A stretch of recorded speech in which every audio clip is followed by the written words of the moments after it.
Beleza.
Boa tarde.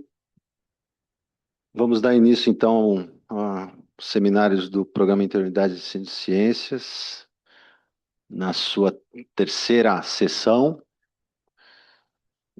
Hoje nós temos o prazer de receber Rena Orofino. Daqui a pouco eu vou apresentá-la. E eu queria, antes de justificar um pouco, como é que eu estou organizando o seminário. Na semana passada, o Ivan Gurgel esteve aqui com a gente por conta do retorno dele de um pós-doutorado, de uma pesquisa que ele desenvolveu no Centro de Estudos Niels Bohr, se não me engano, esse é o nome, em Copenhague, né? E hoje a Rena Orofino está conosco porque ela foi recentemente credenciada no programa Interunidades, é uma orientadora nova, e a gente vai ter também outros pós-docs e orientadoras novas que virão aí, tá? Lembrando que na próxima semana o seminário é lá na Faculdade de Educação, junto com o encontro do Programa Interunidades em Ensino de Ciências. Não haverá lista, mas como eu comentei na semana passada e retrasada também, então estão todos e todas convidados para participar do evento, tá ok? Então, sem mais atrasos e delongas, apresentando Rena Orofino, que é biólogo que realizou mestrado e doutorado na Universidade de São Paulo, atualmente atua como professora docente, melhor, na Faculdade de Educação da Universidade de São Paulo, realiza pesquisas sobre ensino de ciências, sobre como o ensino de ciências pode atuar na reparação de discriminações chanceladas pelas ciências ao longo da história. Sendo assim, as pesquisas são de cunho histórico, sobre textos de temáticas eugenistas e sobre a estruturação do currículo de ciências para pensar potencialidades na discussão das temáticas relacionadas a gênero, raça e percepção de deficiências. E hoje, então, Rena traz para a gente contribuições da pesquisa sobre a história da eugenia para a educação antirracista no ensino de ciências. Obrigado pela sua presença, que ilumina nosso seminário. Normalmente a gente faz em torno de 1 hora de falação, tal, e aí fica com você a condução também, se quiser interromper durante sua fala para ouvir perguntas, ou ao final, você conversa com a audiência e combina, tá bom? Obrigado.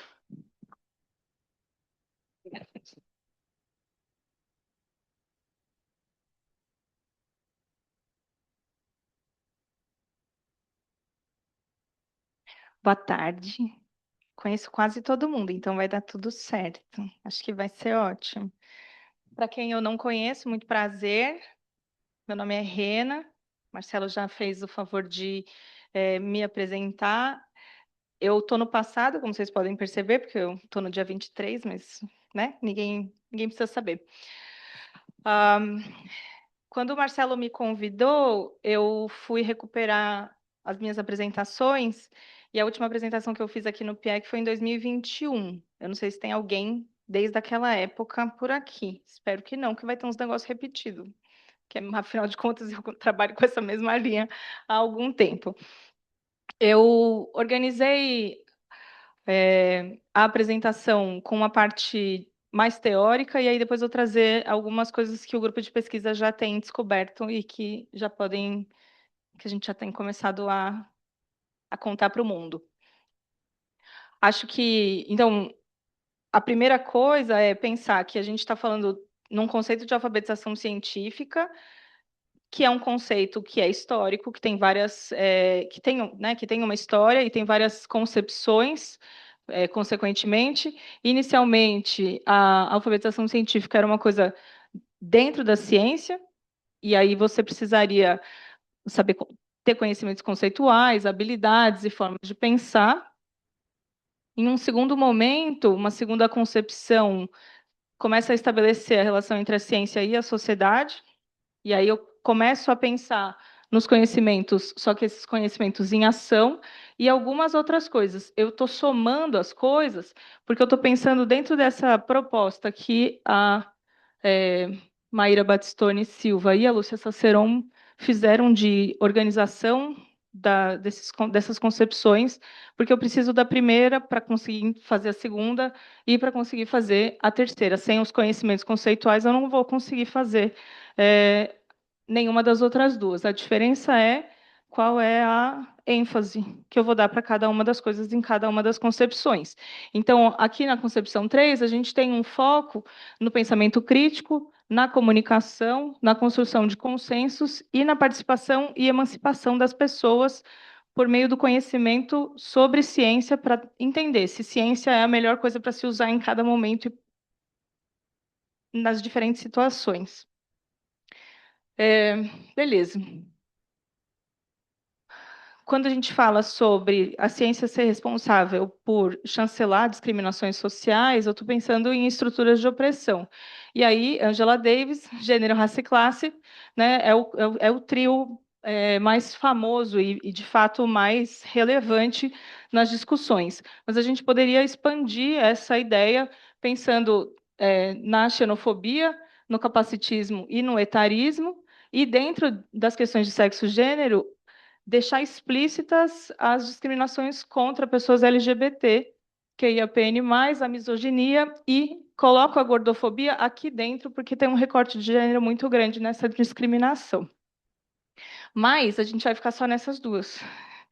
As pessoas do laboratório até agora têm discutido como que o ensino de ciências pode pensar sobre essas duas estruturas de opressão da sociedade. Beleza. Então, é muito difícil, porque é muito alto. E eu não enxergo lufas. Se eu ficar para cá, eu acho que eu não apareço. Tá bom, acho que dá. Pronto. Daí eu consigo me lembrar aqui. Essas estruturas de opressão que eu comentei agora, elas existem há muito mais tempo do que a ciência moderna existe. Elas não foram inventadas pela ciência moderna. Mas a ciência moderna tem um papel em mantê-las ou aumentá-las. E aí, quando eu falo ciência moderna, eu estou pensando num período específico, num lugar específico, numa forma de construção de conhecimento específica que depois virou hegemônica. Então, eu estou pensando na construção de conhecimento na Europa a partir da Revolução Científica do século XVII, e aí essa forma de construir conhecimento se tornou amplamente distribuída, para não dizer imposta em algumas situações, mas é nessa forma de construir conhecimento que a gente trabalha. E é isso que a gente ensina nas aulas de ciências majoritariamente. Pensando, então, como essas estruturas de opressão existiam antes, quando a gente fala de racismo, é importante lembrar que em 1540, 41, 42, foram publicadas duas bulas papais. Bula papal é tipo a carta oficial que um papa publica para dizer o que vale e o que não vale, né? Então, dois papas diferentes, uma diferença de 5 anos, mais ou menos, entre um e outro, é, afirmaram que a marca da maldição de Cã era a cor da pele. Eu não sei se vocês conhecem a maldição de Cã, eu vou contar rapidamente na minha versão da Bíblia. Eu não sou uma pessoa religiosa, então assim, inspirado em fatos reais. Cã era um dos filhos de Noé. Cã faz uma coisa que o pai não gosta. O pai acorda, tá, né? É uma coisa relacionada a tirar um sarro dele quando ele estava dormindo. Quando o pai percebe que ele tirou sarro dele, ele amaldiçoa todos os descendentes de Cã. Então, os descendentes de Cã, de acordo com a Bíblia, carregam a marca da maldição. Esses dois papas disseram que a marca da maldição é a cor da pele. E aí, com isso, os jesuítas ficaram tranquilões de continuar escravizando pessoas e começaram a fazer a escravização transatlântica, tá? Isso então, pensando nas questões raciais. E pensando no patriarcado, a gente poderia voltar muito mais no tempo. Eu estou pensando na estrutura da sociedade europeia, porque é esse raciocínio religioso que, junto com as grandes invasões, vai ser levado para as pessoas e imposto como modelo de identidade de gênero, de relacionamento. Essa moral é uma moral católica, e aí, na sequência, né, no século XVI, com a Revolução Protestante, passa também a ser etos dessas duas religiões, né? Então, as pessoas precisam se casar com uma pessoa do outro sexo naquele momento, né? E assim vou indo. Então, eu vou apagando todas as outras existências e possibilidades para os corpos dissidentes. Então, vou começar a contar algumas coisas sobre como a ciência participou dessa manutenção dessas duas estruturas. Então, esse cara, que é o Georges Cuvier, ele é super importante para a biologia, porque ele é um anatomista, aprendi sobre ele na graduação. Ele usa um conjunto de teorias que são as teorias racialistas, para dizer que as diferentes raças são fundamentadas em diferenças morfofisiológicas das pessoas, das diferentes populações. E ele recebe o direito de dissecar o corpo de uma mulher, que é a Saartjie Baartman, que tinha já sido traficada da África para a Europa. Ela fica exposta em Paris e em Londres. E aí, quando ela morre, ele ganha o direito de fazer uma dissecção do corpo dela. A etnia de onde a Saartjie vem é dessa região onde atualmente estariam a Namíbia e Botsuana. E essa aqui é a propaganda da exibição. Ela é conhecida, então, como Vênus Otentou. Aqui, ó. E ela vai ser exposta por alguns anos. A gente não sabe quando ela nasceu, mas nesse artigo, publicado em 1817, pelo Cuvier, a gente sabe a data exata da morte dela. Extratos de observações feitos sobre um cadáver de uma fêmea, de uma mulher, né, em francês, conhecida em Paris e em Londres como a Vênus Otentou. Eu trouxe alguns trechos. Se segura que são vários. É um artigo de umas 10 páginas e ele vai comparando os movimentos e os gestos e o jeito de ser da Sartre com um macaco e espécies diferentes de macaco, chama essa pessoa de repugnante pela sua fisionomia, compara. Então, a gente tem aqui negros como uma raça, mongol como uma outra raça, e algumas associações bastante pejorativas, né? Eu achei muito peculiar que nesse relato ele fala sobre um pedaço de quando ela estava viva e que ela gentilmente se despiu na frente das pessoas. Eu acho um pouco difícil falar isso sobre uma pessoa que foi traficada, então achei peculiar, queria trazer para vocês como a narrativa pode mudar depois que a pessoa morre. A gente não sabe o que ela achou de verdade, né? Um outro trecho, opa, perdão. Estou longe de afirmar que essas particularidades constituem características raciais. Seria necessário, em primeiro lugar, examinar um número razoavelmente grande de esqueletos para constatar que não há nada de individual neles.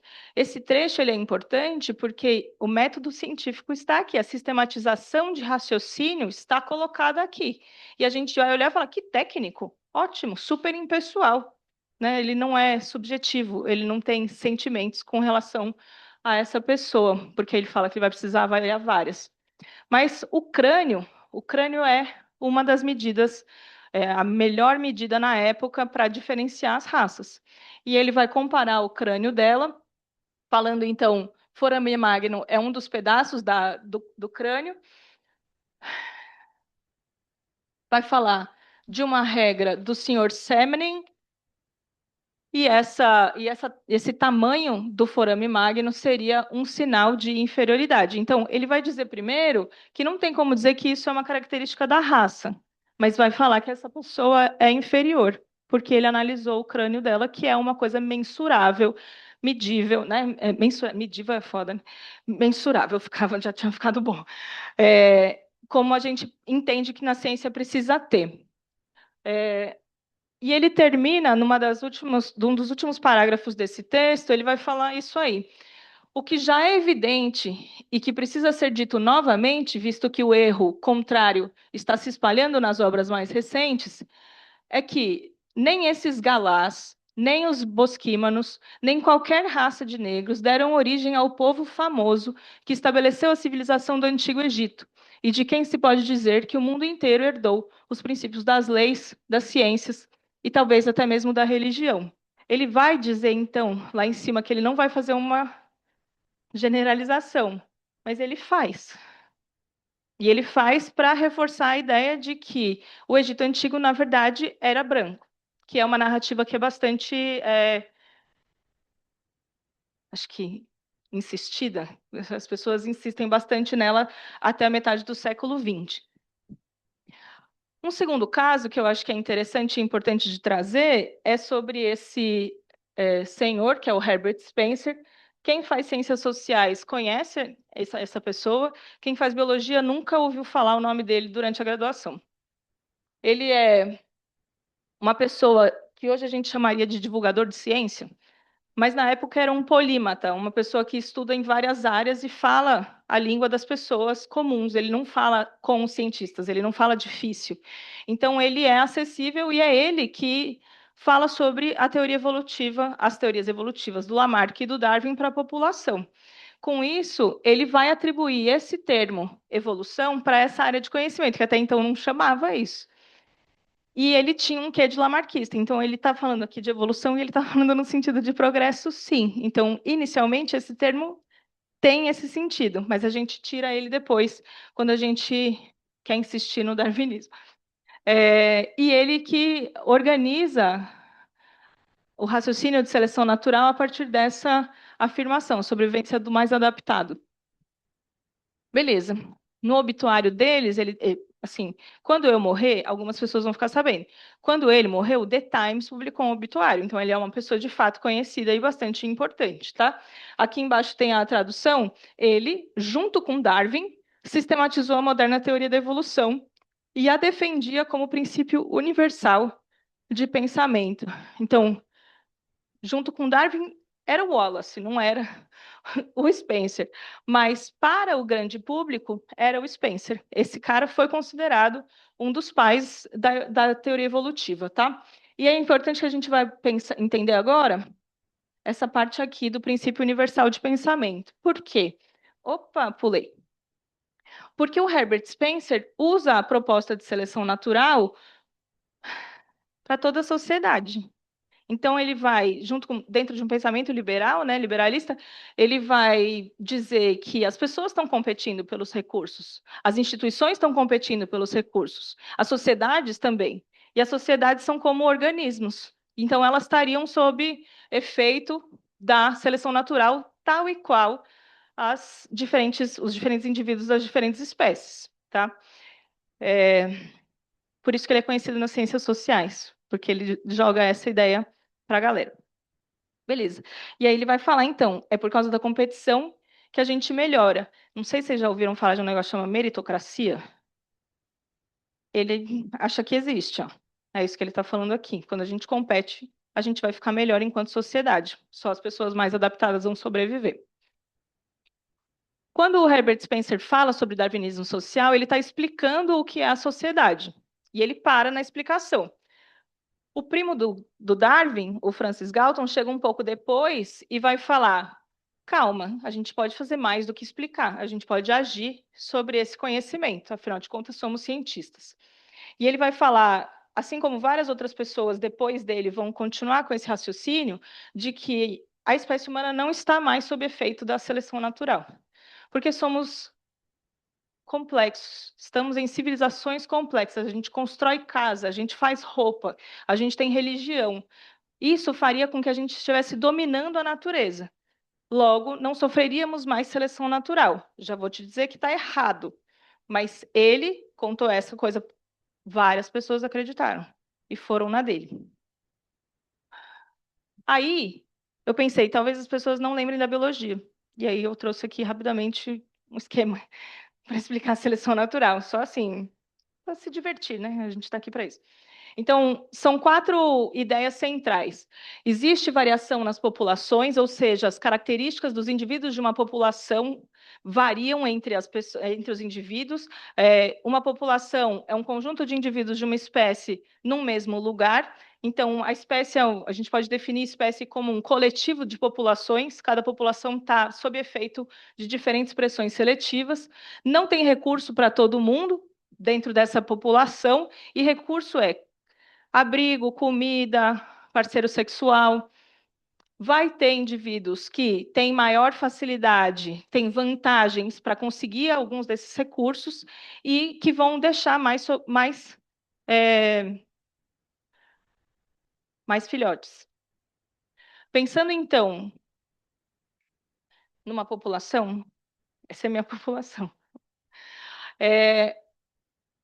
Nesse momento, eu tenho, então, cada bolinha é um indivíduo dessa espécie que eu acabei de inventar, e o que a gente percebe como característica que eu vou usar aqui é a cor dessas bolinhas. Existe variação na população.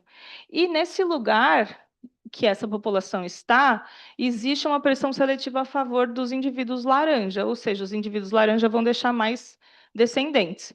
Quando eu mostrar a próxima geração, a gente tem que apagar a primeira. Não é que nem a gente, que quando a gente tem filho, a gente continua vivendo na população. Não, pensa uma espécie que pariu, morreu, para a gente conseguir pensar o cálculo mais fácil. Então, com uma geração, eu vejo que começo a ter mais laranjas, mais indivíduos laranjas. Essa característica ela era vantajosa. Os outros indivíduos também se reproduzem e, às vezes, uma mutação acontece e surge um indivíduo laranja ou de outras cores.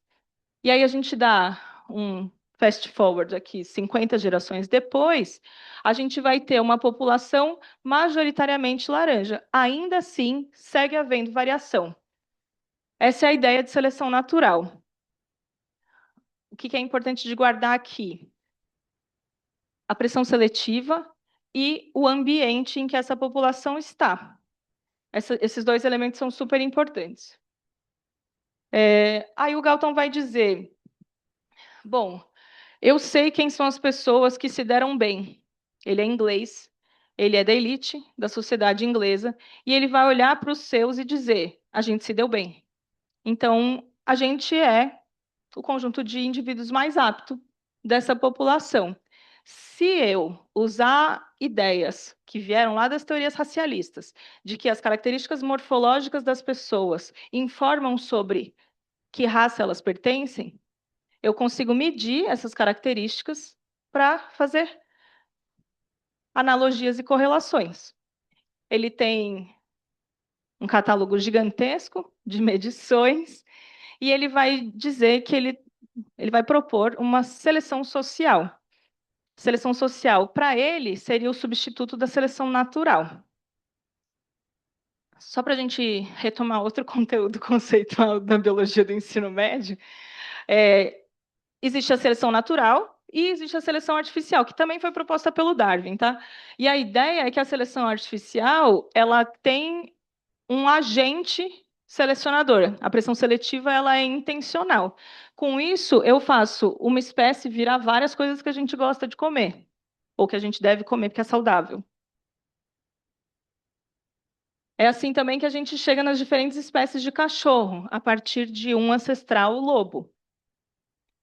E nas diferentes espécies de milho também. Então, processos de seleção artificial são processos em que eu entendo qual é a característica mais relevante daquela população e pego esses indivíduos que têm essa característica para terem mais filhos e não deixo os outros reproduzirem.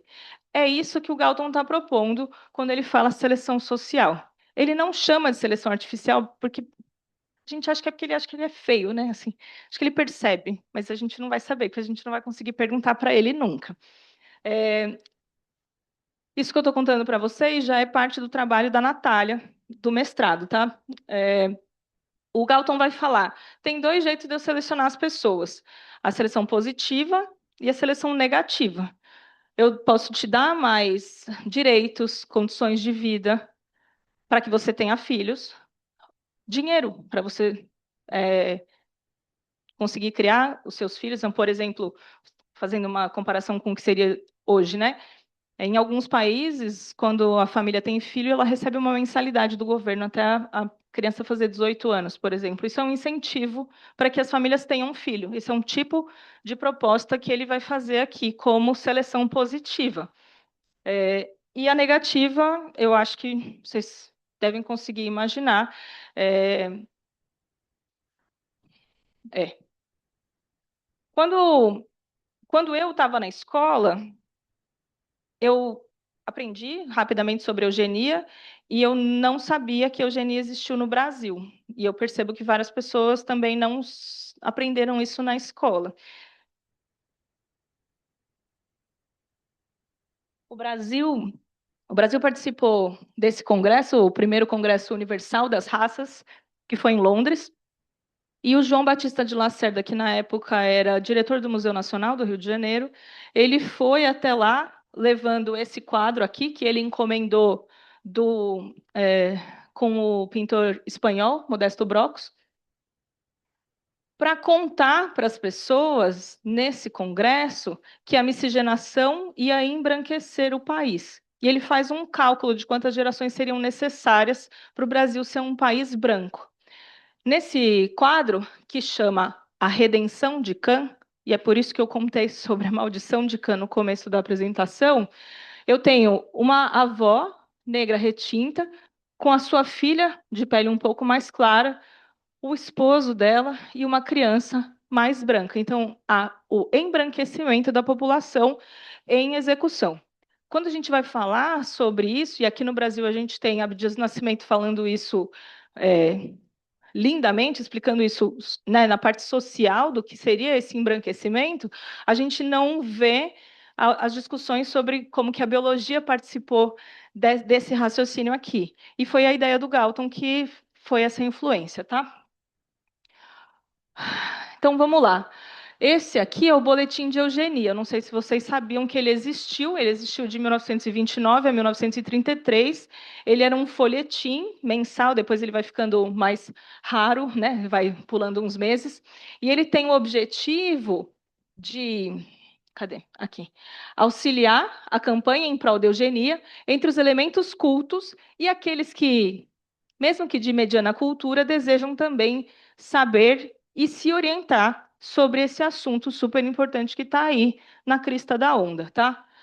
Esse é um trabalho que a gente fez e apresentou aqui no primeiro congresso sobre deficiência que teve na FEFELESH, e aí foi um conjunto dos meus estudantes que encabeçaram essa análise. Arthur está aí? A gente fez uma busca sobre termos relacionados a gênero, raça e condições de deficiência. O boletim de eugenia, ele vai... esses são os números do primeiro ano. Então, são as 12 primeiras publicações. No boletim, ele vai dizer sobre essas características, sobre o que é uma boa esposa, sobre o que é ser mulher, sobre as raças, sobre as condições que não são desejadas enquanto condição e percebidas como deficiência. Trouxe aqui dois trechos só, para vocês entenderem o tipo de frase que está nesse boletim. Então, eu tenho frases pejorativas sobre grupos específicos da população, tá?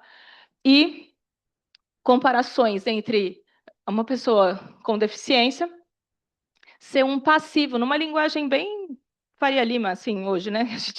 Então, é uma dívida, né? Uma coisa que a gente precisa recuperar na balança da raça, tá? Então, o boletim de eugenia tem uma mensagem que vai dizer sobre quem são os corpos que poderiam se reproduzir. Não são os negros, não são as pessoas com deficiência, tá?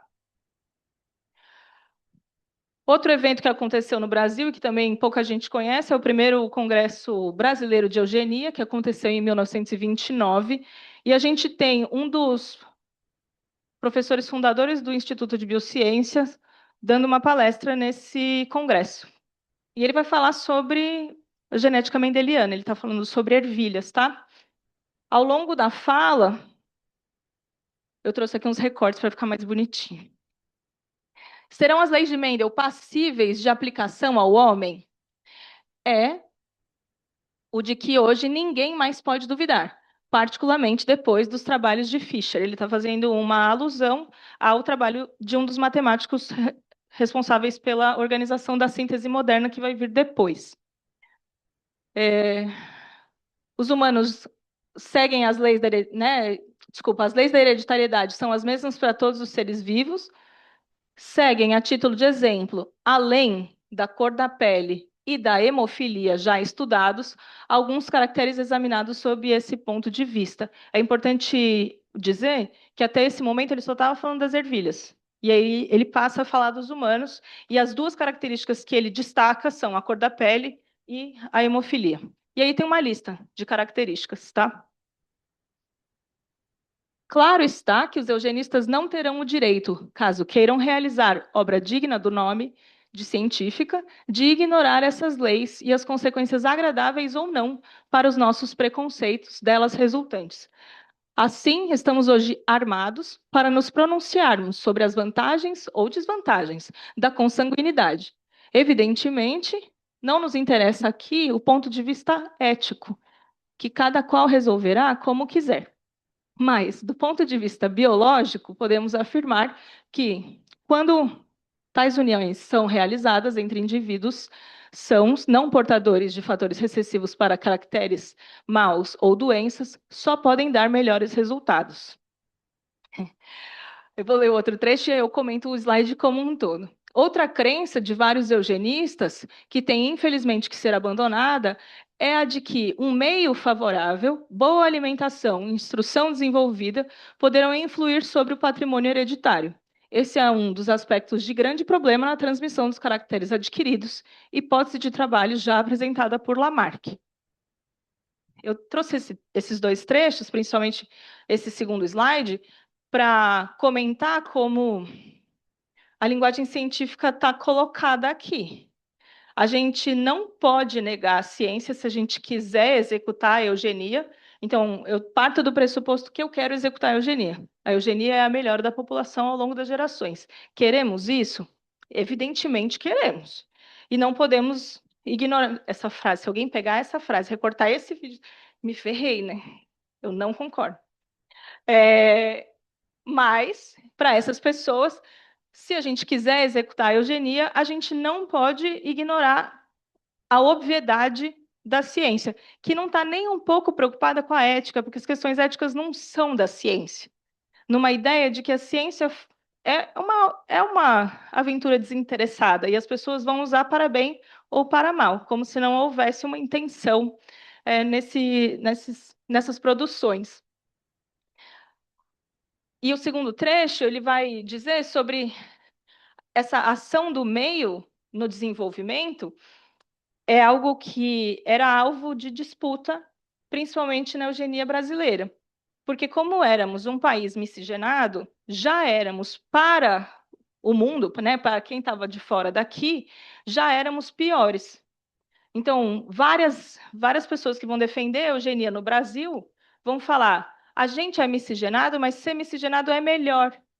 E aí, para isso, eu preciso começar a pensar em como eu melhoro as condições de vida das pessoas, e aí as ações higienistas estão aí para isso, então, todas as construções de esgoto, limpeza urbana, eu melhoro a condição de vida das pessoas, que são mestiças, e vou garantindo que, ao longo das gerações, eu vou embranquecendo a população. Tá? Esse tema é um tema de disputa, nem todos os eugenistas do Brasil concordam, e o Dreyfus, evidentemente, diz que cuidar ao longo da vida não diz nada sobre a melhora da população.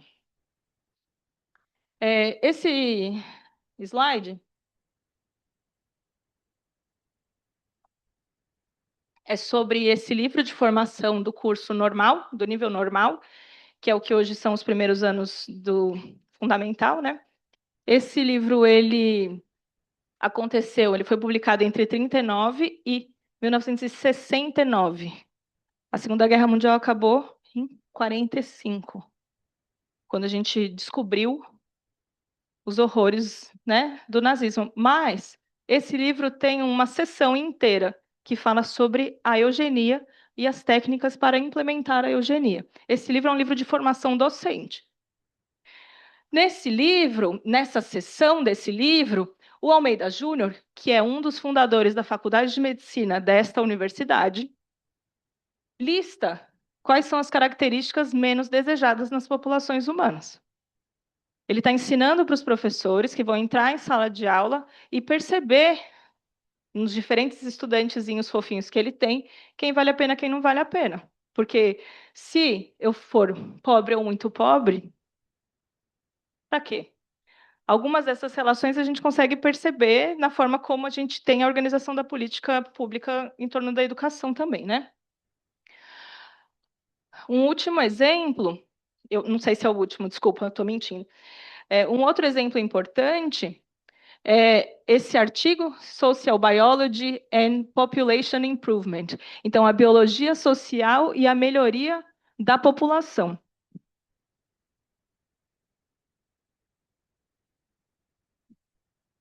Esse artigo é uma defesa na Nature da eugenia, assinada por todas essas pessoas. Aí, nesse grupo de pessoas, eu tenho pessoas de esquerda, pessoas de direita,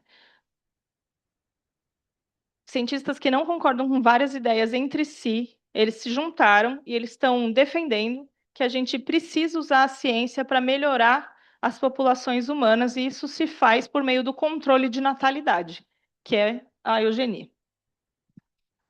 Então, com isso a gente começa a perceber, e a gente tem entendido isso no nosso grupo de pesquisa, que a eugenia é consensual, ela é ciência.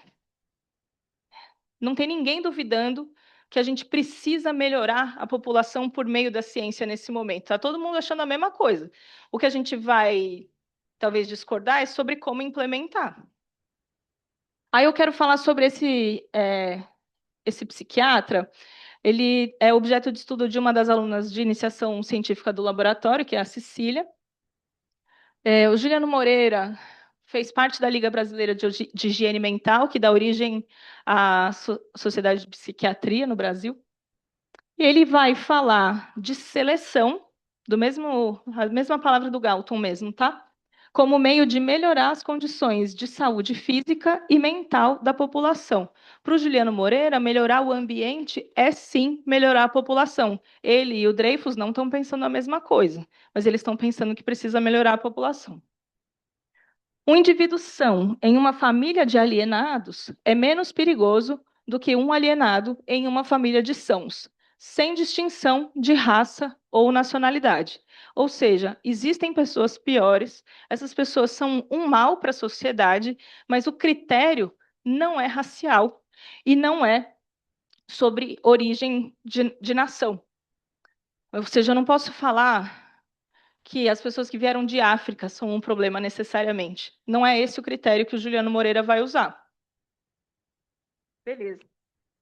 E aí ele vai dizer que a miscigenação não produz degeneração e vai falar sobre saúde mental, condições sanitárias e capacidade de integração social das pessoas como ações importantes para serem feitas para também melhorar a população humana de forma geral.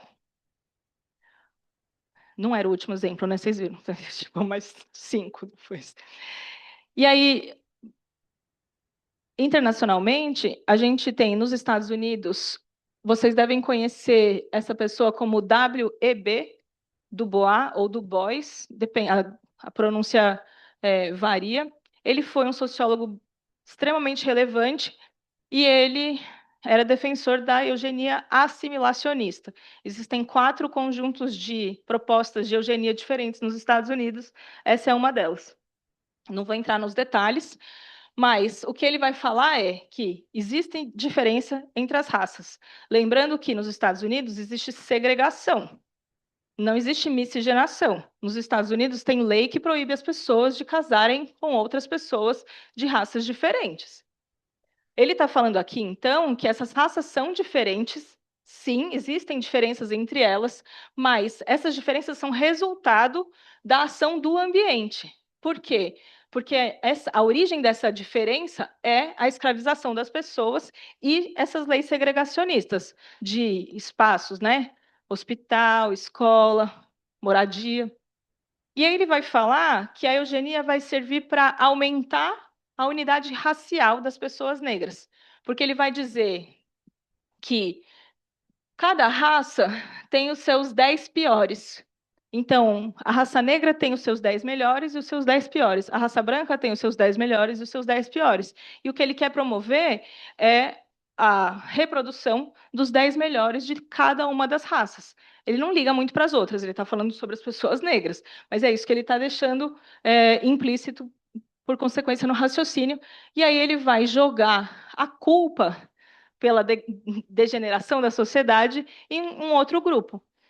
É importante pensar que, mesmo que o Juliano Moreira e o Dubois sejam pessoas negras, os dois são duas pessoas negras, que estão falando sobre eugenia, eles estão em lugares em que eles sofrem discriminação, mas eles estão usando o discurso eugenista para mudar e para discutir qual é o critério. E a hora que eles falam sobre o critério, eles estão falando que o critério não pode ser o critério racial.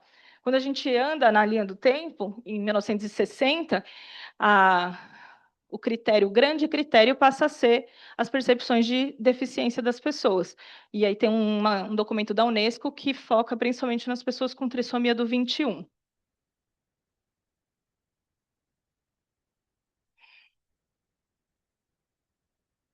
As consequências da eugenia foram reais no Brasil. A Constituição Federal de 1934 fala sobre uma educação eugênica. Não é uma educação eugenista. Eu não quero que as pessoas aprendam biologia, eu quero que as pessoas aprendam se elas devem ou não se reproduzir. Por isso, essa educação é eugênica. Além disso, eu vou adotar medidas legislativas para restringir a mortalidade infantil, medidas de higiene social e que impeçam a propagação de doenças transmissíveis, pensando na melhoria do ambiente, como o Juliano Moreira defendia. E cuidar da higiene mental e incentivar a luta contra os venenos sociais. Também, esse item G, ele é bastante relacionado ao que hoje a gente vai entender como questões de saúde mental. Então, higiene mental é um termo da época para dizer sobre as condições psicológicas das pessoas, tá? Essa é uma lei de imigração de 1921, e eu trouxe aqui um trecho em que o Poder Executivo pode impedir a entrada em território nacional de pessoas mutiladas, aleijadas, cegas, loucas, mendigos, portadores de moléstias incuráveis ou contagiosas. Além disso, também pode impedir a entrada de mulheres que tenham o objetivo de se prostituir. É importante lembrar que o Brasil é um país de interpretação livre de leis. A gente tem um jeito bastante lúdico de interpretar as nossas leis. Essas leis elas são colocadas em ação pelos agentes portuários. Então, é o agente portuário que vai dizer se você tem cara de prostituta ou não, se você é louco ou não. E dependendo da raça, da cor da sua pele, ele vai ter uma tendência maior a dizer que você é louco. Existe, então, o que a gente começa a perceber no Brasil da sutileza do racismo. A gente não fala sobre as questões raciais, a gente associa condições que tipicamente a gente olha para as pessoas negras e enxerga nelas, não nas pessoas brancas. Esse mecanismo é um mecanismo bastante comum ainda até hoje. Beleza. Tudo isso que eu falei ajuda a gente a entender que a eugenia, ela foi ciência, então a gente precisaria discutir ela na aula de ciências só por causa disso, assim, para mim já seria argumento suficiente, mas ela está relacionada com dificuldades de aprendizagem sobre evolução mesmo. né? Então, as pessoas têm dificuldade de entender o que é seleção natural e se a espécie humana está ou não está sob efeito de seleção natural. Essa é a dúvida mais legítima durante a discussão sobre evolução humana no ensino médio. E o termo evolução como progresso e não mudança. Quando a gente discute a eugenia, a gente percebe que a ideia de melhoria da população ainda existe, porque a gente quer o bem da sociedade. Então, a gente associa essas duas coisas. Então, a gente precisa usar a aula de biologia para fazer essa discussão se seria pertinente ou não usar a ciência nesse momento da nossa vida. Esse é um trecho do Boletim de Eugenia, que o Renato Kell é o fundador, tá, do Boletim de Eugenia. No reino animal, a seleção natural dos indivíduos reprodutores faz que sejam eliminados todos os elementos débeis, mas no gênero humano, muitos elementos inferiores se conservam por efeito da civilização. As pessoas saudáveis vão para a guerra e morrem. Ficamos com as pessoas frágeis, débeis. Essas pessoas estão se reproduzindo. É isso que está na fala do Renato Kell. A gente precisa de medidas sociais. De novo, não tira um trecho desse vídeo. De acordo com o Renato Kell, a gente precisaria de medidas sociais para que as pessoas que são débeis e que ficaram porque não foram para a guerra não se reproduzam. Um outro, relacionado ao conceito de evolução, né, uma dúvida que a gente tem é sobre a existência das diferentes espécies de humanos ou de hominíneos, perdão, ao longo da história evolutiva. E essa imagem é bastante famosa, né? Ok, essa imagem ela é um pôster de uma enciclopédia. Tenho muito mais espécies. Então, é essa página e essa página, tá? Que estão ali quando você dobra as páginas de volta. Se você olha aqui em cima, você consegue ver uma sobreposição temporal das espécies, algo que foi retirado da discussão.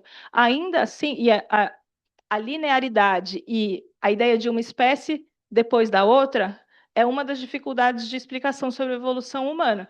As diferentes espécies conviveram em territórios e no mesmo tempo. Mas essa imagem não ajuda a gente a discutir isso, né? E essa é a imagem mais veiculada. Também sobre questões conceituais,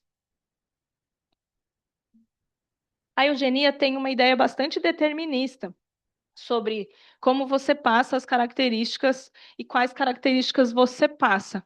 Esse aqui é um trecho do Boletim de Eugenia, do Renato Kell, também, num outro número, mas é um raciocínio que o Galton, em 1883, faz sobre os presídios também, né, Nath? Estou olhando para a Nath, que é o trabalho dela.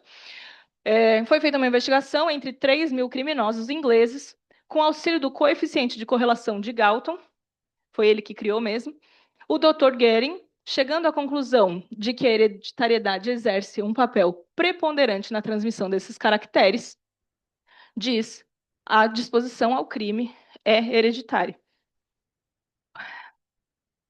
O que eles estão fazendo aqui é uma confusão entre correlação e causa.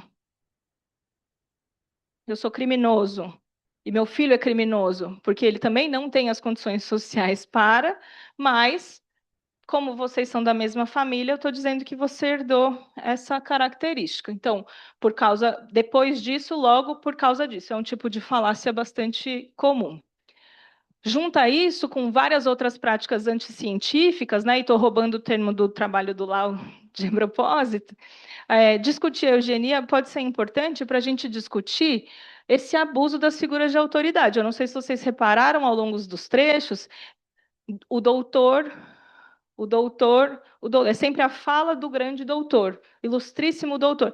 O boletim de eugenia é uma rasgação de seda horrorosa, assim, é tipo elogios para broderagem completa, assim, só homens sendo citados e com esse tom de importância.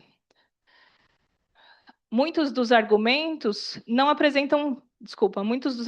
são argumentos, são afirmações sobre o mundo, sem justificativa, a não ser a figura de autoridade, tá? A confusão de correlação por causalidade e o apelo à responsabilidade do coletivo sobre o projeto eugenista. Então, a educação eugênica. Nesse trecho aqui, também do Renato Kell, você vê que ele publica bastante no próprio folhetim. O progresso da raça é determinado, em primeiro lugar, pela força com que atua o fator herança. Deduz-se daí que as gerações atuais são responsáveis pelo futuro da raça. Difundir esse sentimento de responsabilidade racial, fazê-lo sentir profundamente aos cidadãos em tudo o que o concerne ao matrimônio e à paternidade, tal é o ideal eugênico. Ou seja, eu preciso ensinar para as pessoas que elas não devem se reproduzir. E as pessoas vão comprar esse argumento, porque é a ciência que está dizendo. Então, discutir eugenia em sala de aula também ajuda a gente a discutir coisas que, em outros casos, a gente fala, não vale como ciência, mas valeu. E o que a gente faz com isso? A gente vai precisar pensar que ciência é essa ciência que a gente quer continuar fazendo. Aí eu vou trazer algumas ideias do Cristiano Moura, que ele vai falar sobre a história cultural das ciências e sobre o uso dela no ensino de ciências.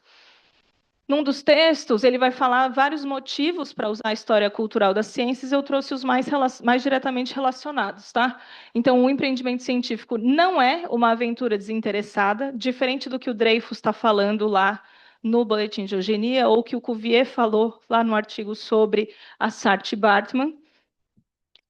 E ele vai falar interação com instituições sociais diversas, estruturas de poder político, mas também através da reprodução de estruturas, práticas e valores sociais que frequentemente estão ligadas a injustiças sociais e vão contra o bem-estar coletivo. Não há um método científico universal e homogêneo para se chegar a verdades. Esses modelos são situados historicamente, ou seja, em algum momento a gente acreditou que a eugenia era uma ciência e isso precisa ser localizado temporalmente. E é importante avaliar a participação do empreendimento científico na conformação de como hoje a sociedade se relaciona com a natureza. Ou seja, tem seleção natural, não tem seleção natural? A gente dominou a natureza ou a gente não dominou? Essa é a discussão que também pode acontecer aqui. Com isso, a gente pode pensar que as nossas aulas elas podem informar e abrir espaço para discussão sobre ética nas ciências e que tipo de ciência a gente quer construir, para que serve a ciência. Porque na Revolução Científica, para os protestantes, né, religião protestante, desculpa, para os protestantes, a ciência, fazer ciência era louvar a Deus. O bem social também estava lá. Mas o principal motivo pelo qual a revolução científica acontece é porque você vai louvar a Deus uma vez que você está fazendo uma análise da natureza sistemática, como a ciência é. É isso que a gente quer como objetivo da ciência hoje? Essas pessoas, elas são cidadãos e vão ser as pessoas que vão defender várias coisas quando a gente tiver velho? Que tipo de ciência a gente quer que as pessoas defendam politicamente e socialmente? E aí eu queria trazer também um conjunto de ideias da Sandra Harding sobre o fato das pessoas terem vieses, às vezes eles são inconscientes, às vezes eles não são, e o fato de que esse paradigma sociocultural molda as nossas ideias. Então, o liberalismo econômico molda as ideias do Herbert Spencer sobre competição, por exemplo, tá? Não existe uma objetividade ideal, pura, deslocada. Então, a Sandra Harding vai falar que a gente precisa de uma objetividade forte, que é construída a partir desse reconhecimento de que a ciência é praticada no mundo real, por pessoas reais, tentando achar sempre, discutir sempre as melhores práticas que existem, e será que essa é a melhor prática que a gente está tendo no momento para a biologia, para a física, para a química, questões éticas de forma geral. Quais são os problemas que a gente cria quando a gente insiste em dizer que a ciência é neutra, como o Dreyfus tentou, como o Cuvier tentou?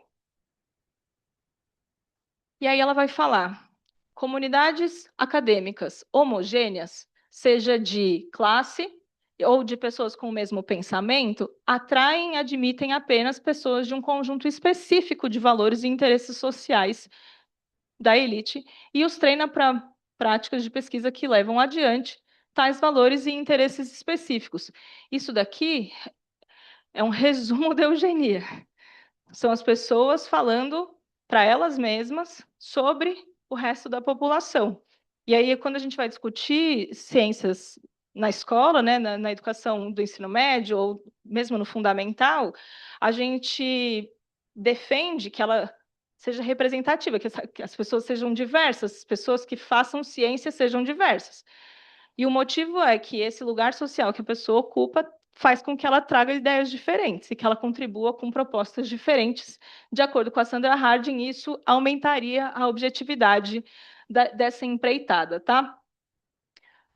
Por fim, a objetividade forte tem o foco em responder questões sobre a relação entre as condições de vida das pessoas e as relações sociais que se formam dessas relações. Então, a discriminação e a desigualdade precisam ser reconhecidas para que a gente consiga entender outras relações sociais, e a ciência é uma dessas coisas, então a gente precisa dessa relação, desse reconhecimento para conseguir fazer afirmações objetivas. Depois de tudo isso, o que eu queria deixar como mensagem para vocês é que, quando eu comecei a orientar os trabalhos nessa área, a gente buscava afirmações científicas diretas sobre educação, sobre política, sobre a sociedade de forma geral.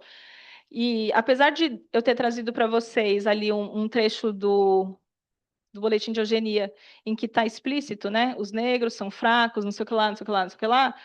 A eugenia, no discurso mesmo da época, é muito sutil. Os conceitos biológicos, eles estão muito perdidos ali. As pessoas falam de uma ciência, estão usando uma ciência, mas os conceitos biológicos, eles não são apresentados de verdade. Então, o que a gente tem percebido é que tem muitos trabalhos das áreas humanas falando sobre a eugenia, sobre a estrutura, sobre os diferentes pensamentos, socialmente falando, quem são os grupos que devem ou não se reproduzir, de acordo com cada pessoa, e consequências sociais dessa empreitada. Mas como que eles mobilizaram os conteúdos conceituais da biologia para construir essas afirmações, a gente não tem achado pesquisa sobre. Por isso, eu sempre falo que a gente deu um passo para trás para entender primeiro, então, como que as pessoas estão se apropriando da biologia durante a eugenia, para conseguir pensar como é que a gente leva isso para dentro da sala de aula, tá? Todos os trabalhos do nosso grupo, no final das contas, também estão fazendo essa análise de contexto em que essas propostas são feitas. Por que o Galton, em 1883, faz uma afirmação, um conjunto de afirmações, que em 1929 cai como uma luva no Brasil? Quais são as semelhanças entre esses contextos para que essas ideias colhem em diferentes lugares e que tanta gente com ideias políticas diferentes compre a ideia da eugenia? A gente também precisa descobrir isso, a gente não sabe isso. A história da ciência, então, a última mensagem para vocês é: a história da ciência pode ajudar a gente a entender essas práticas anticientíficas, e a gente está usando do nosso poder de seleção de fontes de análise para tentar entender o uso desses conceitos biológicos e tentando construir pontes entre a história da ciência e o ensino de ciências como consequência ou implicação dos nossos projetos até o momento. Eu falei de várias pessoas, do trabalho de vários dos estudantes, nem todo mundo está aqui, mas esses são os grupos de pesquisa. Parte do que eu trouxe, grande parte do que eu trouxe é conhecimento construído já nos grupos. E é isso, com essas fotos eu agradeço e abro a conversa para a gente. Obrigada.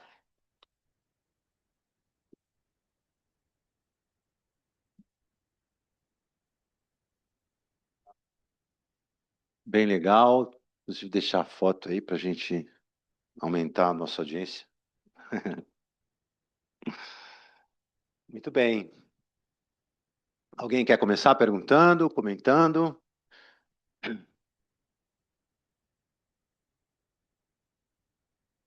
Pois não?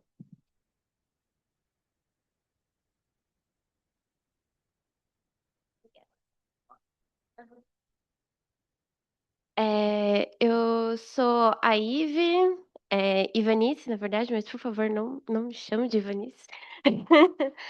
É, eu sou do mestrado do PIEC em História da Ciência. É, e, na verdade, eu anotei algumas perguntas aqui, algumas discussões. É, a primeira das coisas, assim, que eu queria conversar é em relação sobre se dentro dos projetos, né, de pesquisa, é, se relaciona também essa pesquisa com a importância, talvez, da interdisciplinaridade em relação a esse assunto em específico, né?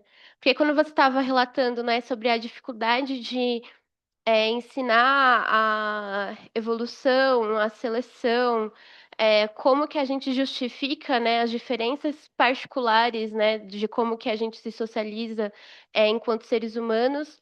Fiquei pensando muito que essa discussão ela se aprofunda muito mais em ciências sociais ou coisas nesse sentido, de como que a gente tem a nossa cultura, essas apropriações e questões nesse sentido, né? E de como que a própria eugenia ela traz esse recorte de cientificidade, né, tirando essas relações sociais, as suas complexicidades e simplificando-as para deixar isso também mais palatável, né, desse discurso que quiseram implementar enquanto hegemônico, né, de segregação, de racismo, etc. e tal. E aí, eu acho que se conecta com a pergunta, com a segunda pergunta que eu queria falar, porque você finalizou a apresentação falando sobre a importância da pesquisa para identificar essas práticas anticientíficas na história, essas contradições, né, do próprio movimento da história da ciência. E isso me deixou um pouco intrigada, porque eu acho que é, não sei, reflexões, mas eu acho que o que deixa tudo um pouco mais até preocupante, assim, e que choca mais, é que eu acho que isso sim foi ciência por muito tempo, sabe? E é o questionamento dessa ciência de querer construir uma nova ciência, que eu acho que é a tarefa que a gente tem hoje, de trazer mais pluralidade, complexicidade e essas questões. E aí, como que a gente consegue delimitar, assim, porque eu fiquei um pouco curiosa com a sua resposta em relação a isso. É isso.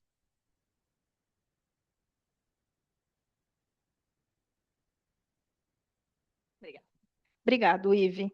É, eu pensei aqui algumas coisas, aí você me disse se estou na direção certa das suas perguntas, tá? É, a gente depende muito dos trabalhos de ciências sociais. Os nossos trabalhos, eles não existem, assim, não existiriam e só existem porque a gente tem, né, assim, inúmeros pesquisadores das áreas humanas relatando sobre essas pessoas, o contexto em que essas pessoas viveram, motivações políticas dessas pessoas ao longo da vida. E isso ajuda a gente a entender por que elas gostaram tanto dos conteúdos conceituais, que é o que a gente gostaria de analisar. A gente tem nessa disputa entre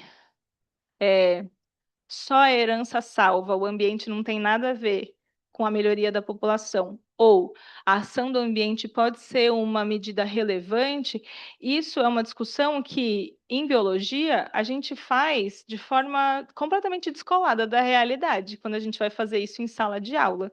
Aí a gente pode usar o caso da eugenia para as pessoas entenderem como isso foi posto em prática e quais os perigos de fazer isso, justamente, né? Assim, então eu vejo os nossos trabalhos muito relacionados às discussões sobre a ética na pesquisa, principalmente na pesquisa em biologia, tá?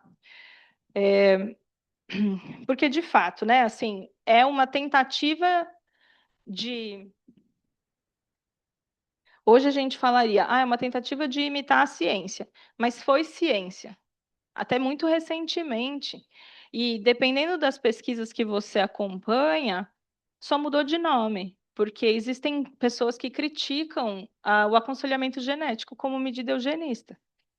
Então, existem algumas autorias que vão dizer que o aconselhamento genético é algo que a gente faz para as pessoas pobres, enquanto que as pessoas ricas têm os filhos delas com condições de deficiência tranquilamente, né? Então, a discussão sobre eugenia é ciência ou não é, é ciência, só que é uma ciência horrorosa, feita muito mal, divulgada como uma verdade absoluta, sem se preocupar nem um pouco em defender os conteúdos conceituais que são usados ali. E isso, eu acho que quando a gente começou a fazer esses trabalhos, as minhas amigas, aquelas ali, elas falaram assim: mas Rena, você não pode chamar de pseudociência. E aí elas ficaram martelando isso algumas vezes, a gente teve algumas discussões.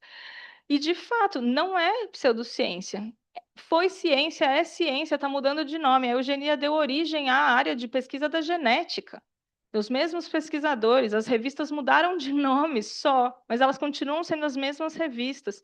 É essa ciência que a gente acha que é legal? É isso que eu acho que é ciência que eu preciso dizer. Então, assim, é super perigoso usar a ciência como se ela fosse essa aventura desinteressada. E a eugenia ajuda a gente a discutir justamente os perigos de fazer isso, né? De divulgar ela como se ela fosse assim. Eu não sei se eu respondi tudo que você perguntou. Deu conta? Maravilha.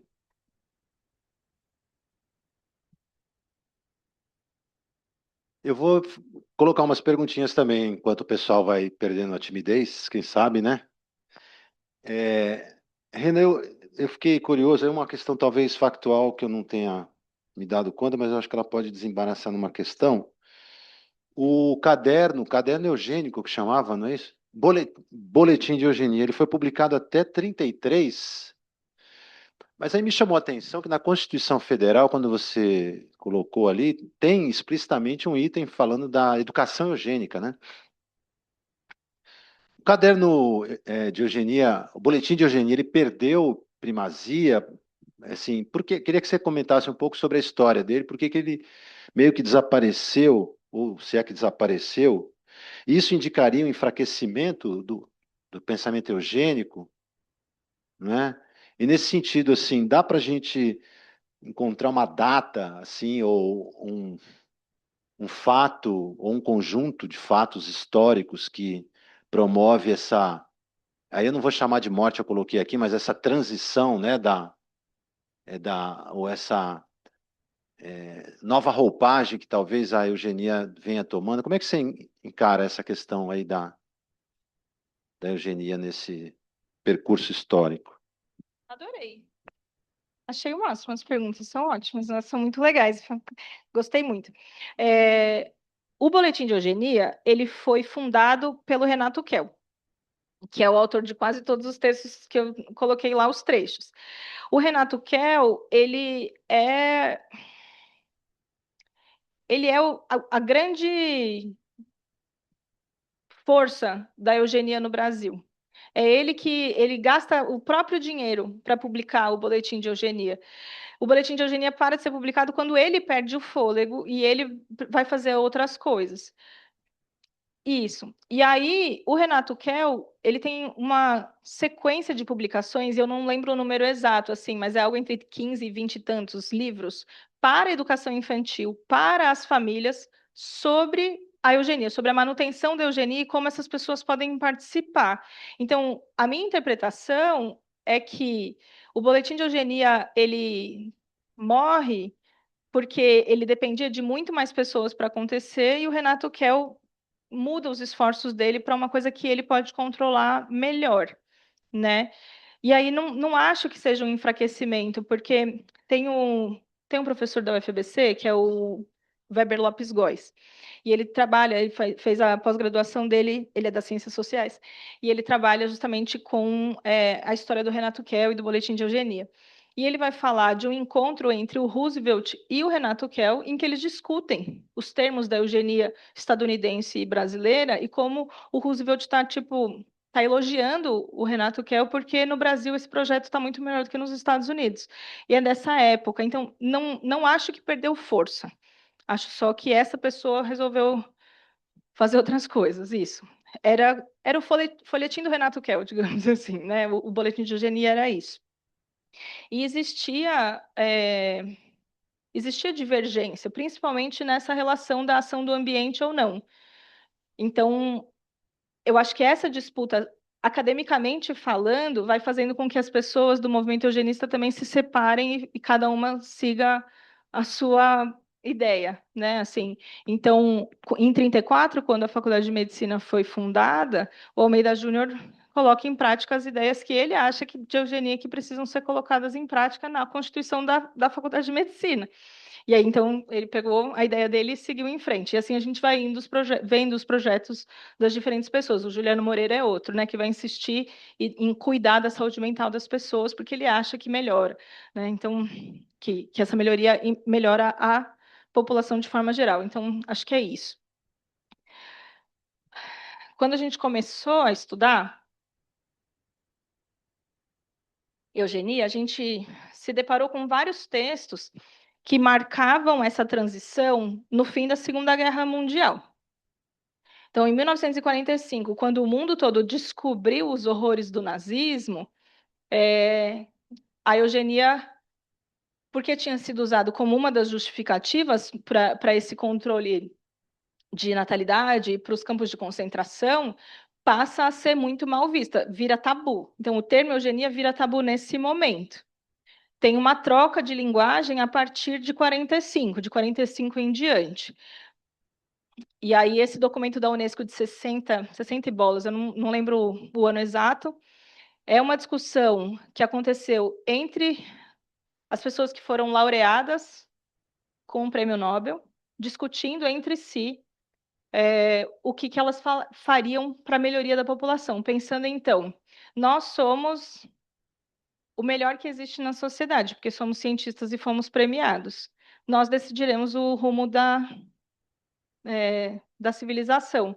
E a eugenia precisa ser colocada aqui, mas a palavra eugenia não aparece nesse documento. Existe cuidado, várias outras sutilezas que aparecem nesse documento. Então, o termo ele começa a cair em 45 e as revistas que mudam de nome na década de 60.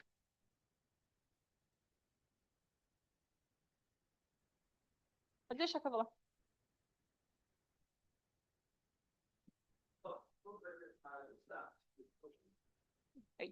Vou fazer tá bom.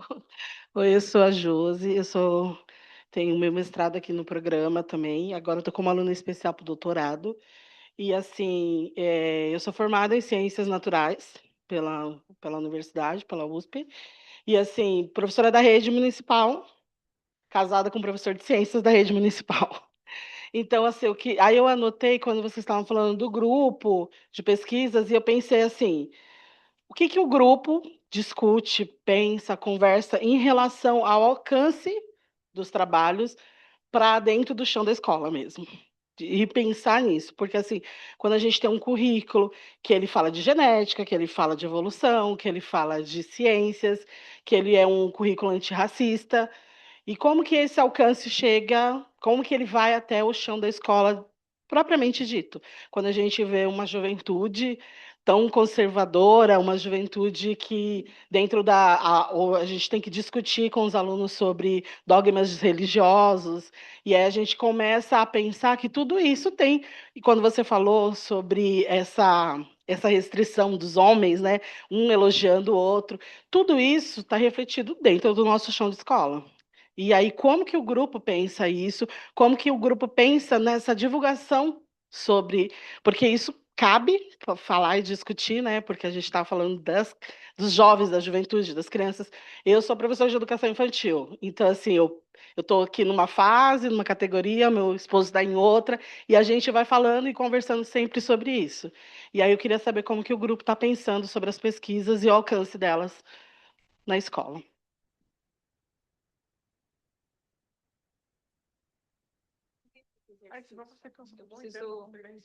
Eu preciso. De fato, vou perder o fôlego mesmo, tá certo. É, sedentário total.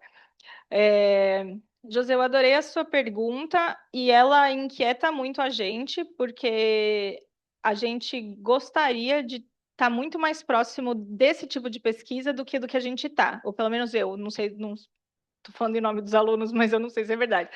Mas a gente não tem elementos o suficiente ainda para fazer propostas robustas de mudança de currículo.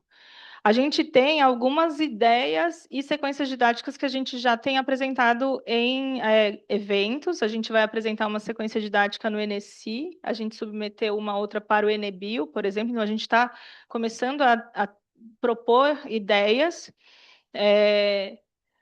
E quando a Natália começou o trabalho dela de mestrado, a gente fez uma revisão dos trabalhos que foram submetidos para o INPEC relacionados à educação antirracista, pensando na Lei 10.639 e na 11.645. E aí a gente emprestou uma separação, uma divisão que a Bárbara Carini Pinheiro faz sobre os tipos de educação antirracista. A gente entende que os nossos trabalhos eles entram numa linha específica de educação antirracista, que é a de denúncia da branquitude, comprando, né, a afirmação de que racismo é problema de branco. E que se a gente não apontar o dedo para as pessoas brancas que fizeram a supremacia branca ser mantida por meio da ciência, a gente está mantendo também a supremacia branca. Então, é nessa linha que a gente tem pensado as nossas atividades. Mas é muito baixo astral, né? Assim, o clima do grupo é meio pesado, assim, dá vontade de pagar uma insalubridade e tal, é tenso. Então, é difícil pensar, a gente não tem gostado de pensar sequências que sejam de avaliar discurso eugenista, porque é muito baixo astral mesmo, sim. Então, a gente tem pensado, como essa sequência do NSI, por exemplo, que a gente vai apresentar, são uma das atividades é aquela atividade clássica, não sei se vocês fizeram na escola, se bobear. Cada estudante tem uma pinça de um tamanho e cada um consegue comer alguns dos alimentos para fazer uma simulação de Galápagos, né? Diferentes tamanhos de bicos, diferentes tamanhos de tipos de comida, e aí eu vou separando as populações até que elas virem espécies diferentes. A gente pegou essa ideia, a gente discute seleção natural, e aí, no final da sequência, a gente vai discutir como que a seleção natural foi usada para o mal, e como que eles poderiam pensar em fazer uma ciência diferente a partir disso. Então, a gente fica tentando fazer uma coisa um pouco menos baixo astral, assim, né? E aí, quando a gente pensa na educação infantil, eu tive a oportunidade de participar de um curso de formação de docentes da rede esse ano, não, ano passado, que as pessoas eram dos anos iniciais do fundamental. E a gente não vai ficar falando de eugenia para as crianças pequenininhas. Muitos dos discursos misóginos e racistas, eles estão no dia a dia. Eles estão na disputa por brinquedo, na disputa de conceito, e é nessa hora que a gente precisa agir. Se eu enquanto docente não sei eu não consigo agir nessa direção. Então, eu entendo, tenho entendido, estou defendendo neste momento que a ação docente, principalmente nos anos iniciais do fundamental, educação infantil, anos iniciais, ela não é sobre a explicação do conceito. Ela é sobre a pessoa docente entender o mau uso da biologia para poder interferir numa discussão e numa situação em que está dando errado, né? Não sei o que você acha disso, mas é isso que a gente tem feito por enquanto, tá bom?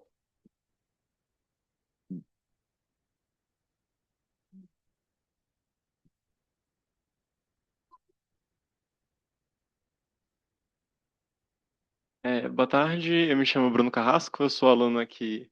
Prazer, né? Eu sou aluno aqui do mestrado em Ensino de Física do PIEC. E, primeiramente, eu agradeço o trabalho que vocês fazem, eu acho que é extremamente importante para a realidade que a gente vive hoje. E, antecipadamente, eu peço desculpa se eu usar algum termo que é de mau uso ou está fora desse escopo, porque eu estudo essa temática mais como um curioso do que necessariamente como um pesquisador. Mas durante a sua apresentação eu percebi que existe uma divisão entre quando eles discutem eugenia enquanto raça e eugenia enquanto classe, né? porque aparentemente eles fazem essa distinção em relação a, por exemplo, prostituição, enquanto pessoas em situações de rua, e dentro desse discurso que a gente faz a separação entre gênero, classe e raça, é muito difícil hoje a gente conseguir discutir uma coisa em específica, né? A gente tira um e aí faz como se a gente fosse uma equação, a gente coloca um como constante e discute as outras duas, né?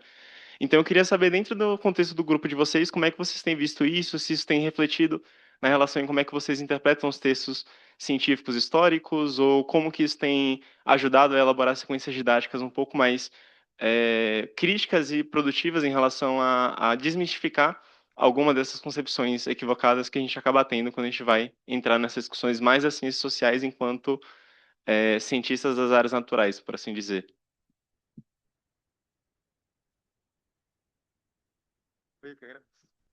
É, quando eu apresentei o boletim de eugenia, estava um gráfico sobre os usos dos termos raça, relacionados à raça, gênero e condições de deficiência, né? Nesse trabalho, a gente fez uma análise de quais textos falavam de mais de uma dessas categorias ao mesmo tempo. E existem os textos, eles vão juntando.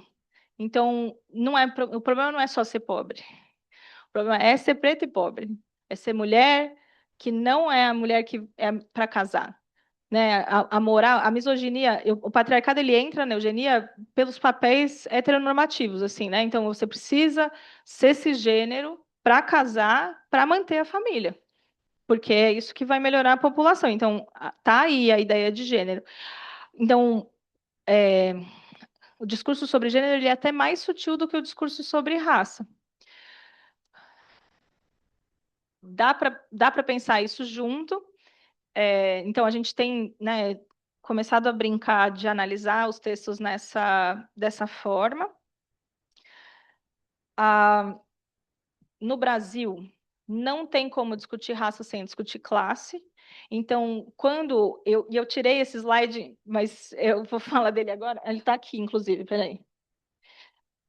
A gente tem um Código Penal de 1941 que considera crime a vadiagem e a mendicância.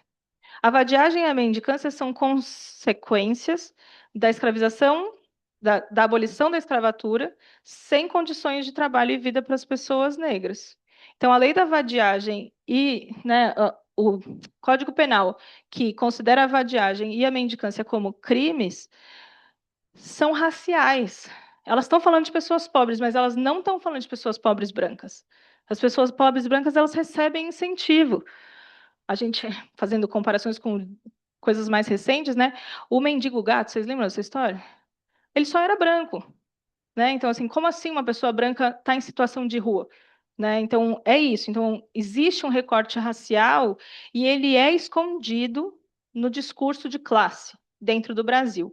E isso, né? Assim, a eugenia ela contribui para o mito da democracia racial.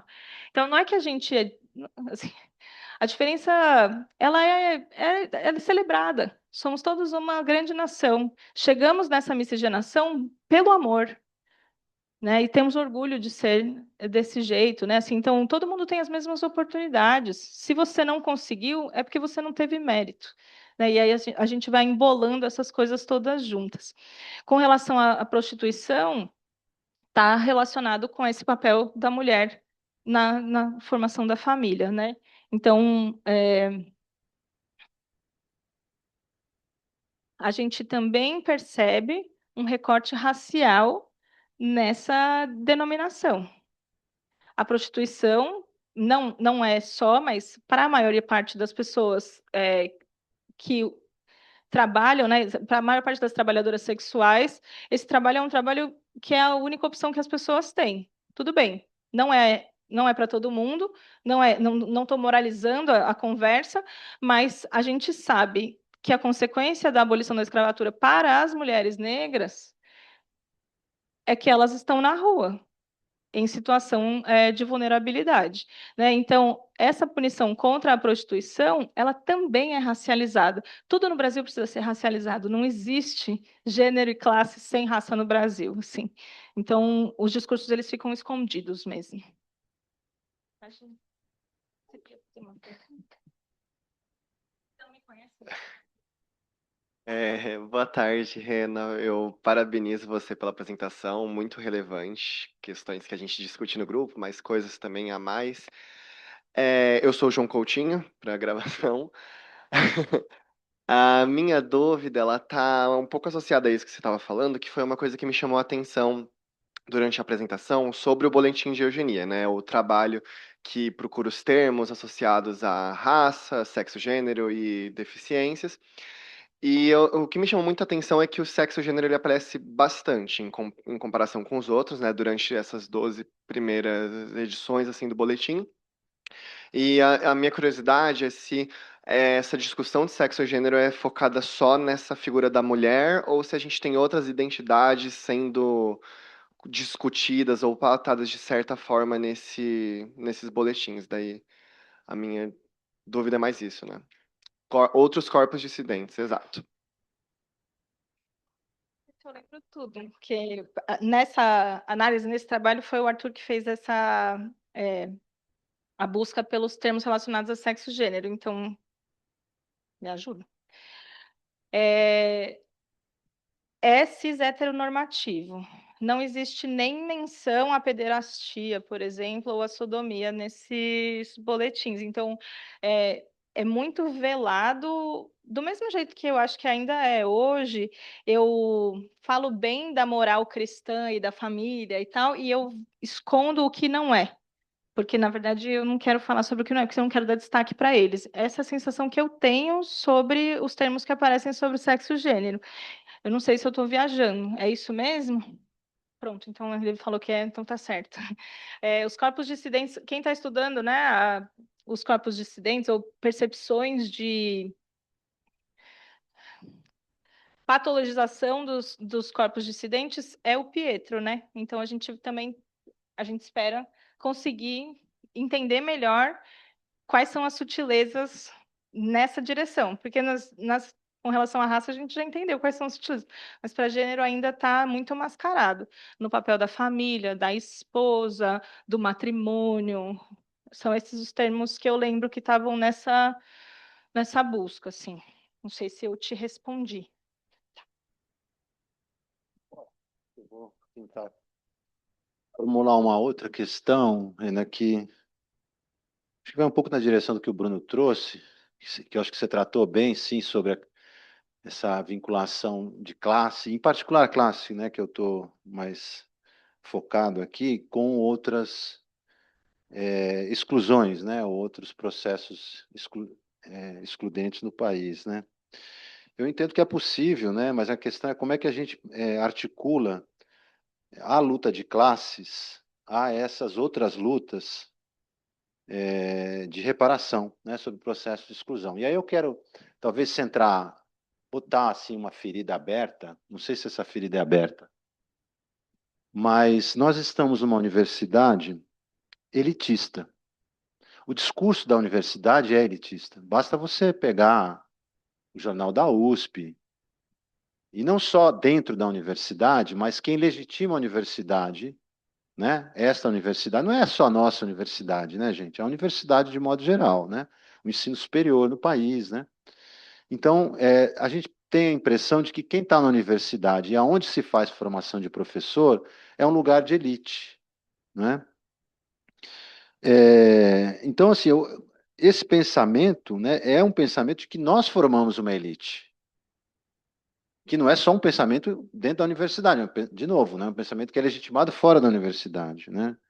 Aí minha questão é assim, como é que esses estudos sobre eugenia, em articulação com inclusão, né, e aí talvez, né, em articulação com a luta de classes, né, ou com as diferenças de classes sociais que a humanidade perpetua ao longo dos milênios, né, como é que a gente pode, a partir desses estudos, buscar uma ruptura, né, com a visão elitista? Porque me parece que existe uma correlação entre. Você não foi explícita a dizer isso, né, mas quando no pós-guerra muda-se, né, a roupagem da eugenia, né, dentro da ciência, me parece que há também um prevalecimento de que, bom, veja, nós não estávamos tão corretos em tratar determinadas abordagens, né, eugênicas, mas prevalecemos com a ideia de que os mais aptos fazem parte de uma elite. E uma elite que aí a gente tem vários problemas no país, né? As elites não se, necessariamente elas não se juntam, né? Não convergem, né? Para interesses, né? No nosso país. Isso é uma outra diferença grande, né? Obrigado pela pergunta. É, eu gosto muito da afirmação de que quando as mulheres negras se mexem, elas mexem a sociedade inteira, né? Então, se a gente pega o grupo que sofre maior discriminação e preconceito e melhora a vida dessas pessoas, significa que a gente já melhorou a vida de todas as outras que sofrem menos discriminação do que elas. O recorte de classe, ele está aí. A gente está olhando, a gente tem dó das pessoas pobres quando elas são brancas. E aí isso dificulta muito no Brasil a discussão sobre classe.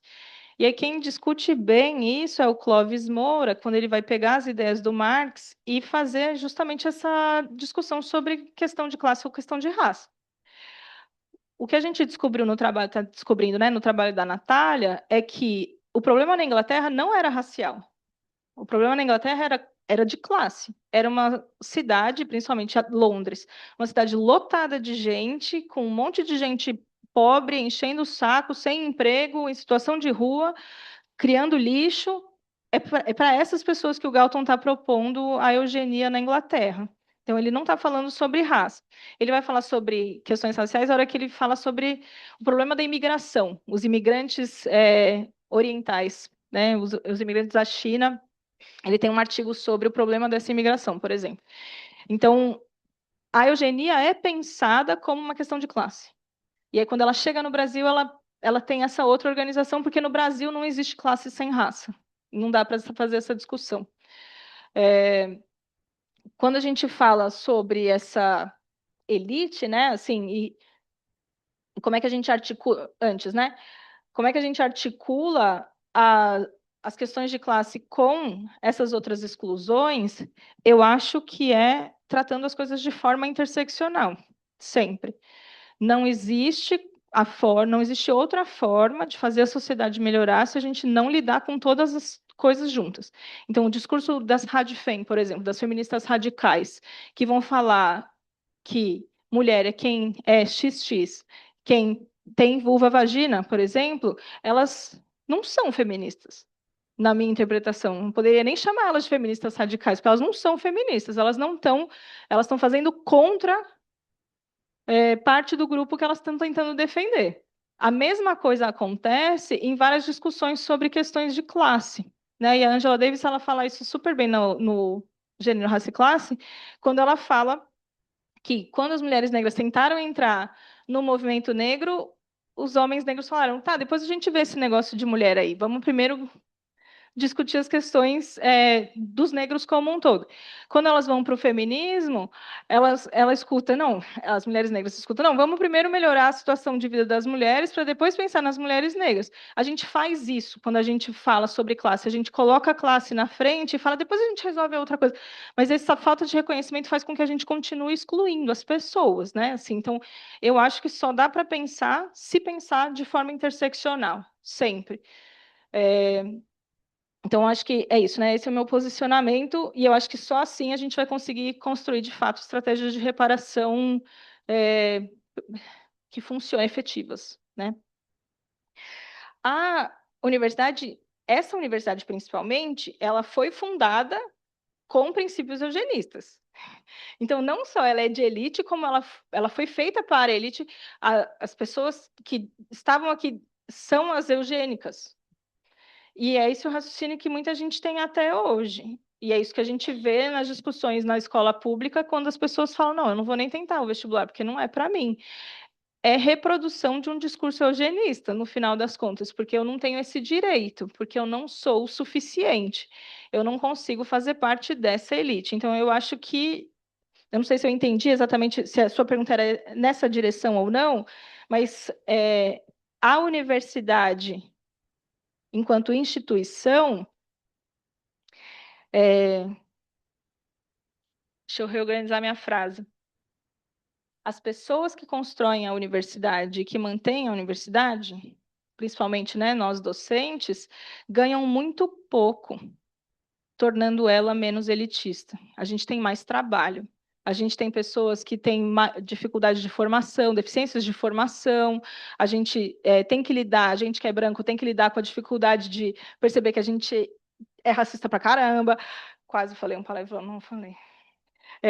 Que a gente é super racista. Então, a gente não quer enfrentar esse problema. A gente, enquanto classe que estrutura a universidade, não tem interesse, a gente ganha muito pouco, tornando a universidade menos elitista. E aí, então, esse movimento de resistência, ele sempre vai existir, assim. Então, eu acho que a formação de docentes aqui, ela é atravessada por isso, e são as cotas que melhoraram, assim, foi o resultado do movimento negro que fez com que as pessoas forçassem a diminuição dele, né, elitista, né, desse perfil elitista da universidade. Eu não sei, não sei se a sua pergunta estava nessa direção. Sinto que eu dei uma viajada, mas aí você me fala. Quando durante a Segunda Guerra Mundial, então, espera que eu estou voltando no tempo e aí eu estou gaguejando. A ditadura Vargas, ela tinha campos de concentração no Brasil. Os Estados Unidos tinham leis de esterilização forçada de mulheres. Tinha a segregação espacial delimitada, tinha coisa para branco ou coisa para negro. Os direitos não eram iguais. O discurso contra os campos de concentração alemães, eles viram a justificativa da guerra, mas a justificativa da guerra é econômica. Alguns cientistas sociais vão falar sobre isso. Então, a gente, a hora que não quer mais a Alemanha fazendo as coisas que ela estava fazendo, a gente fala que ela está matando as pessoas do jeito errado, e aí a gente vai lá e ganha um grande argumento fofo, né? Assim, um apelo para todo mundo entrar na guerra contra a Alemanha. Mas a ideia eugenista estava em todos os países, inclusive na União Soviética. Então, assim, quando você fez esse comentário, né, sobre, bom, talvez a gente não esteja tão correto, eu não acho que eles fizeram esse raciocínio. Eu acho que eles só estão sendo impedidos. A gente, enquanto sociedade, está impedindo as pessoas de falar atrocidades da mesma forma que elas falavam antes, né? Assim, então, os comitês de ética em pesquisa, a socialização do conhecimento científico faz com que a gente ganhe força contra esse discurso. E aí eu acho que discutir que tipo de ciência a gente quer tem a ver com isso, né? Quando a gente discute isso na escola. É, a gente é uma nação majoritariamente negra. O que a gente está fazendo? Que a gente não está ensinando para as pessoas negras o quanto elas sofreram na conta das ciências, para que elas tenham condição de parar para pensar e se revoltar só mais, e se mobilizar. É essa participação e emancipação que a gente está discutindo quando a gente fala sobre a alfabetização científica concepção 3, que é a ciência cagou a vida de várias pessoas e não é ela que vai resolver. Como é que a gente vai resolver? Só que para isso as pessoas precisam aprender sobre ciência também. E aí, então, eu acho que é, a mobilização social, é a revolução, né, gente? É assim, a gente só vai conseguir a hora que a gente conseguir caminhar com os movimentos sociais, e são eles que forçam a gente a fazer uma ciência melhor, eu acho. Né, podemos conversar várias horas sobre isso, mas essa é a proposta que a gente tem trabalhado, assim. Então, acho que é isso. Não sei se te respondi.